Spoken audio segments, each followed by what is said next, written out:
Esta mañana una charla política. Son tiempos políticos, yo le he comentado en este programa, de repente creo que muy anticipados en función de lo que viene para la sucesión presidencial en el año 2024, pero al final del día son tiempos políticos. Y hoy me da gusto recibir en el estudio, recibir en Puebla a Enrique de la Madrid Cordero. Enrique de la Madrid ha sido secretario de Turismo de este país, ha sido diputado federal, ha sido director del Banco Nacional de Comercio Exterior y es un hombre de mucho prestigio en el ámbito de la economía. Es autor de libros, el más reciente, México en la generación del desarrollo, articulista de periódicos como Milenio, como El Reforma, columnista del periódico El Universal. Bienvenido, Enrique, gracias por estar con nosotros. Gracias a ti por tu tiempo y la oportunidad de estar contigo y con tu auditorio. Y para nadie es un secreto que hoy, vaya, Enrique de la Madrid está siendo medido en pues, esta búsqueda de candidatos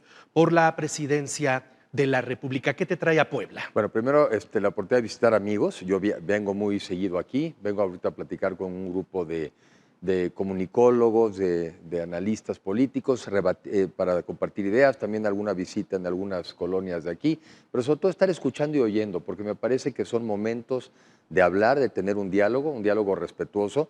Y cuando te oía decir que, bueno, todavía son 2 años, apenas 2 años, ¿eh? Apenas 2 años para reiniciar un diálogo respetuoso entre los mexicanos, para hablar de nuestros problemas, para escucharnos y al final del día para tomar una definición de qué tipo de país es el que queremos. O sea que apenas son 2 años si usamos bien el tiempo.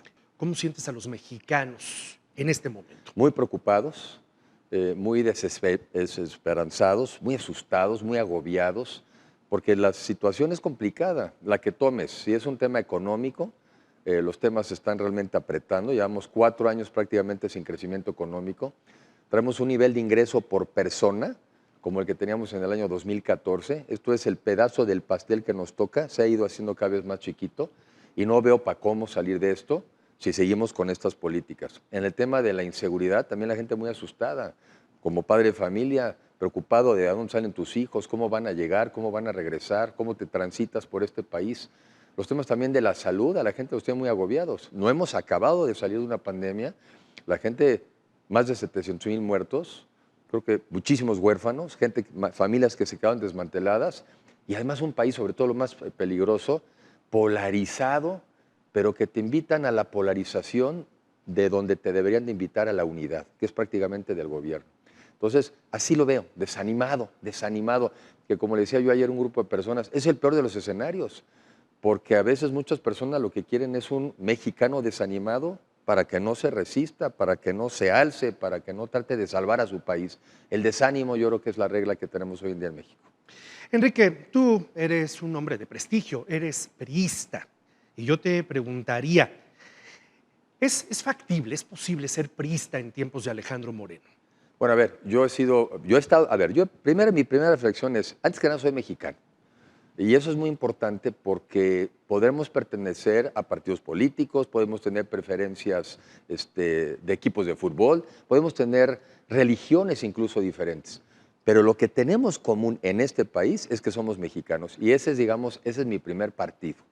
Yo donde he trabajado también he encontrado que hay gente de todo. Habemos personas de bien, gente honesta, con capacidades y hay gente que también tiene otro perfil. Y eso no nos debe de desanimar a nadie de hacer lo que tenemos que seguir haciendo. Y eso a mí entonces lo aprendí desde hace muchos años. Lo que hagan otros no determina la forma como yo me conduzco. Entonces, creo que tenemos que construir un grupo de mexicanos de bien, un grupo de mexicanos que creemos en el país, que queremos a nuestro país y lo queremos sobre todo porque queremos entregarle un mucho mejor México a nuestras familias. Queremos que nuestros hijos tengan oportunidades. Una alianza que se ve, vaya, prácticamente como un camino forzoso para lo que sucederá en el año 2024, ¿es viable después de los acontecimientos recientes de las últimas semanas? Vaya, las decisiones que ha tomado el líder nacional del PRI, ¿es viable todavía esa alianza? ¿La percibes? No solamente es viable, es la única alternativa que tenemos los mexicanos que pensamos que vamos por el camino equivocado. Yo creo que muchos mexicanos vemos que obviamente coincidimos que tenemos que tener un país más justo, más parejo, tenemos que sacar a millones de mexicanos de la pobreza, sobre todo de la pobreza extrema, tenemos que eliminar el hambre, pero al final del día lo tenemos que hacer a partir también de poder acceder al poder y tomar otras políticas públicas. ¿Y cuál es la alternativa? Nada más la alianza. Una alianza que sobre todo, fíjate, una alianza sí de partidos políticos, pero sobre todo una alianza de mexicanos de bien. Esa es la que importa. Los partidos políticos serán el vehículo, son el camino de acceder al poder. Pero lo que está de juego, lo que importa es que los ciudadanos de bien nos sumemos con un proyecto de país mucho más atractivo, más justo. Yo digo un México próspero, porque sí importa prosperar y sí importa ganar mejor. Un México inclusivo, incluyente, donde todos quepamos, un trato mucho mejor también a las mujeres. Un México sustentable en un mundo de crisis, de cambio climático, tiene que ser sustentable. Y un México justo y en paz. Y quien esté a favor de esa visión de país, tenemos que formar una alianza. Es decir, en función de un perfil como el tuyo, te puedes considerar un puente para reconstruir o para conformar esa alianza. Sí, mi perfil siempre ha sido de alguna manera un conciliador, alguien que suma. Fui diputado federal y ahí aprendí, quizá antes, fui estudiante de la UNAM, que también vi pues, el México diverso y plural. Fui diputado federal y lo que nos juntaba eran los temas. Y pues negociabas con panistas, con perredistas en ese entonces, y lo que nos unía eran los temas. Por cierto, muchas de mis amistades también de esa época. He participado en gobiernos que son de otra afiliación partidista a la que yo tenía. Entonces yo soy una persona que no se anda fijando en el club en el que perteneces, sino tras de qué vamos, y vamos por un México mejor. Entonces sí, es importante. También tengo la suerte de haber tenido experiencia en el sector público, sí, pero también en el privado. Entonces no tengo estos estigmas, ¿verdad?, entre gobierno y empresarios. Sé que se necesita para que la economía progrese, que se necesita. He participado en medios de comunicación toda mi vida, también sé la importancia de saber comunicar. Sí, yo creo que se necesita un México de conciliación y claro, tienes que tener una experiencia acreditada de que sabes conciliar, de que sabes buscar los consensos, privilegiar lo que nos hace comunes y dejar un poco al lado nuestras diferencias. Ese es el México y, por cierto, es la única apuesta que tenemos. En la polarización todos salimos perdiendo. Enrique, vaya, de repente hay análisis, hay números y hay discursos que indicarían que para el 2024 ya el out está cantado, es decir, ya el camino de la 4T sigue y seguirá trazado. Tú, en este sentido, ¿cómo ves las cosas y sobre todo, qué le dices a la audiencia? Las encuestas que importan son las elecciones. En la elección pasada, para la Cámara de Diputados a nivel federal, la oposición ganó 2 millones de votos más que el gobierno en el poder y sus aliados. Y seguramente los niveles de aceptación de las encuestas estaban por ahí del 60%. Entonces la pregunta a veces en la encuesta es, oye, ¿simpatizas con el gobierno? Sí, me cae muy bien. ¿Lo invitarías un domingo a pasar aquí un buen momento? Lo invitaría.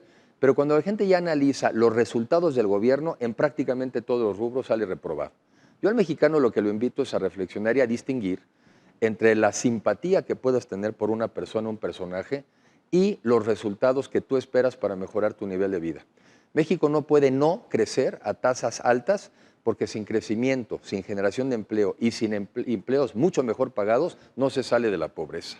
México no nos podemos dar el lujo de seguir perdiendo el tiempo en la seguridad. Fíjate, esta última propuesta de algunos de decir vamos a prorrogar el periodo para que la Guardia Nacional se fortalezca. Si la crisis está hoy, ¿cómo que vamos a prorrogar?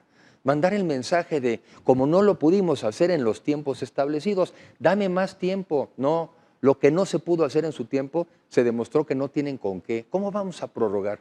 Entonces, es muy importante también incorporar un sentido de urgencia. México no se puede dar el lujo de seguir perdiendo oportunidades, que implica dejar de sacar a mexicanos de la pobreza, que implica dejar de prosperar como país. Son tiempos de definiciones y el momento es hoy.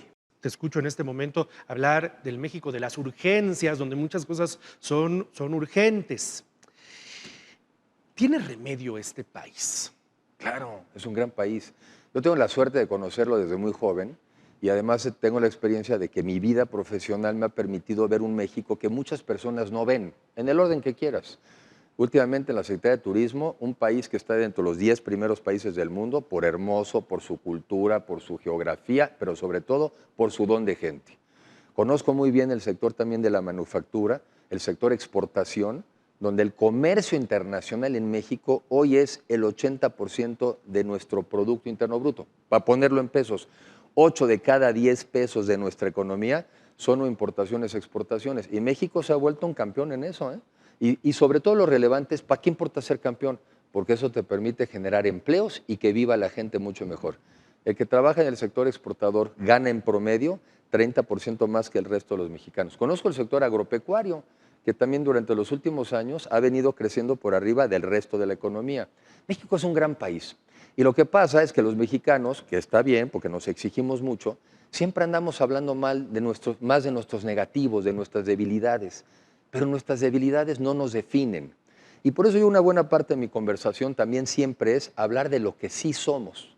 Tenemos más activos que pasivos, por lo que tenemos un país por el cual puede aspirar a más. Si fuera real la visión que a veces tenemos de México de que fuera poco país, entonces ¿cómo podríamos aspirar a más? La única razón por la que personas como yo aspiramos a más es porque sabemos el gran país que tenemos. Oye, ¿tiene debilidades? Sí. Corrupción, inseguridad y desigualdad creo que siguen siendo las debilidades principales, pero esas tienen remedio. Pero todo lo demás que tenemos hay que conocer más a nuestro país para entonces, de manera fundada, aspirar todavía a un mejor país. Sin pretender ser redundante, hablabas de que en estos 2 años las cosas se van a poner feas o se van a poner complejas. ¿No será ya irreversible el daño que está sufriendo nuestro país en este momento? No, no es reversible en los próximos 2 años. Sí lo sería si lo dejamos más tiempo.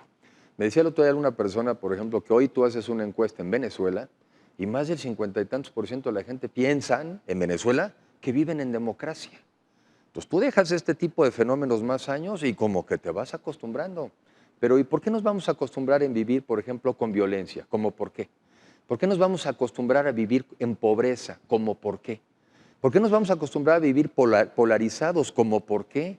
Entonces, ¿sabes que al final del día esto depende de que cada uno de nosotros no acepte esa visión de país y que cada uno de nosotros nos asumamos como un agente de cambio? Yo es de las cosas que he aprendido en la vida también. No empiezo por convencer a los demás, empiezo por convencerme a mí de lo que tengo que hacer y pedirle a cada uno que haga la parte que le toca y un poco más. Le aprecio mucho esta charla interesante, sin duda alguna, con Enrique de la Madrid Cordero. Y seguiremos tus pasos, Enrique. Te agradezco mucho la oportunidad de platicar contigo y con tu auditorio. Muchas gracias. Gracias, Juan Carlos.